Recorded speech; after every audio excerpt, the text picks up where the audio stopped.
Born in 1899 in St. Paul, Minnesota, Richard Gilly Drew is a man with an atypical destiny and a prolific imagination. Richard starts his professional life as a banjo player, and his success allows him to save money. These savings give him the opportunity to join a mechanical engineering class at the University of Minnesota. But the courses don't suit Richard, who leaves the university a year and a half later.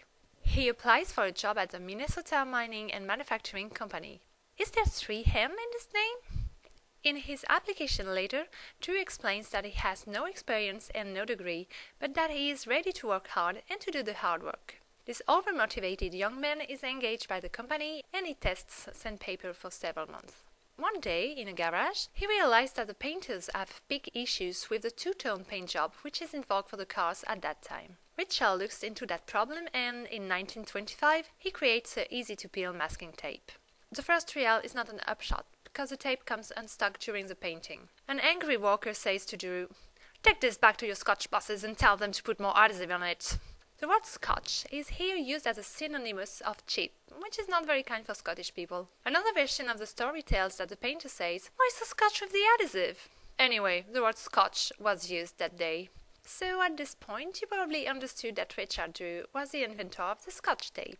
Richard improves his masking tape and starts to work on another product. In the 20s, the cellophane becomes a popular wrapping paper because it's transparent and strong. But the crosses have to close the packages with a string or brown tape, which are not the best effects. So Richard starts to work on a transparent tape. As the trials are not going well, Drew's boss tries to discourage him and refuses to buy an expensive equipment. Richard solves the problem easily. As he can buy anything costing less than $100 without any approval, he orders all the parts that he needs, making $99 bills, then he builds a machine himself. When Richard achieves his own ends, his boss recognizes his tenacity and says about the engineers, tolerate their initiative and trust them. This was our first life lesson. In 1930, the transparent adhesive tape is launched, and this product takes benefit from the 1929 crisis. The Scotch tape gets in all American homes because at that time, people tend to repair things instead of buying new stuff. From books to clothes, every damaged item could be taped. Drew's invention is a hit, and it safeguards the 3M company despite the Great Depression. The first tape dispenser is created in 1932 by John Borden. It weighs 3 kilograms because it's made of cast iron. A lighter version is launched in 1939.